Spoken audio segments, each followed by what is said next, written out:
Hey guys, Michelle here from Kashell Creations, and I want to give you a quick tutorial on me sublimating a ceramic car coaster. These are something that I found on Amazon. I wanted to give them a try. I went ahead and cleaned the surface with an alcohol swab. You can find these at Walmart or any local store. And what we're going to do is take our heat resistant tape and we are going to line this up. I did make the circle a little bit bigger just so that I can see where I want to place this. Now, people can put these in their car however they want, but I feel we might want to have the lip at the bottom so it doesn't take away from the image. Now I went ahead and I want to say that is centered.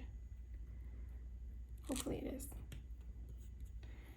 So I do have the image spaced out, as you see, with a bigger space there, only so that way I have space to adhere the heat tape.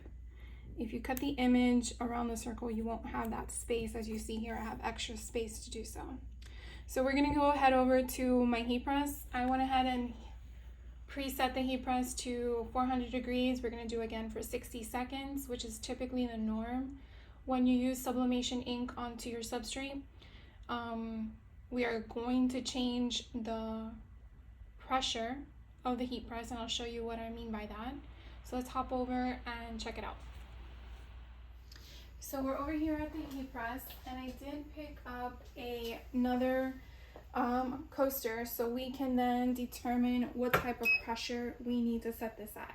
Now right now I usually do shirts, so it's set at a pressure for the thickness of a shirt, and to release the pressure you're basically going to be using this knob that's right here.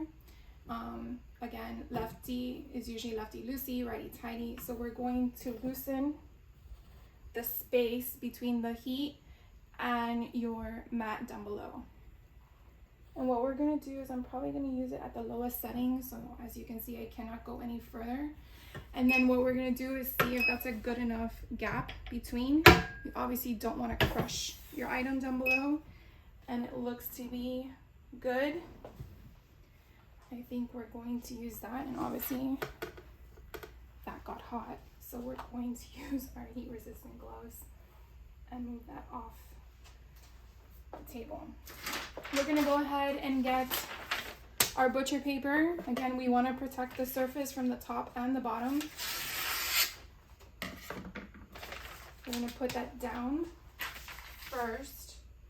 We're going to grab the item that we just adhered and we're going to flip it. You do want the image to be face up because the heat is on top.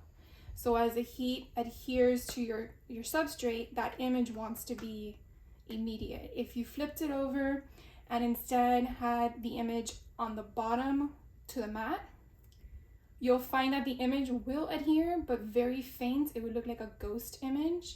I've done that before and that's how I determined that that's not what you want to do.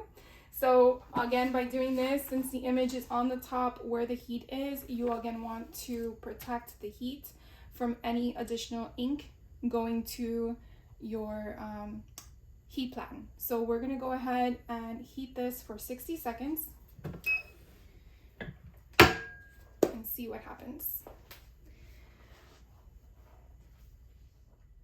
So as we're getting closer to the time coming, we're going to put on our heat gloves, because again, sorry about that.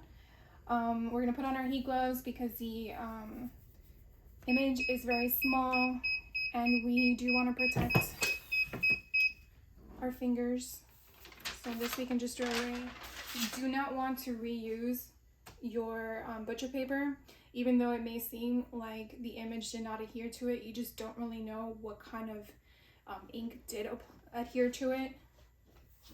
So we're going to go ahead and lift this off, and again you can see how the image is very faint. And then we are going to take this over to our table and then we'll take a look. So we're back here at our table, and since the surface is cold, the image kind of cools down very quickly. We can go ahead and remove the heat tape from the back. And as you can see, some of our ink went onto the heat tape. And I think that's pretty cool. A nice, cute gift to give to someone. I actually just matched it with the shirt that they created and wanted me to design for them.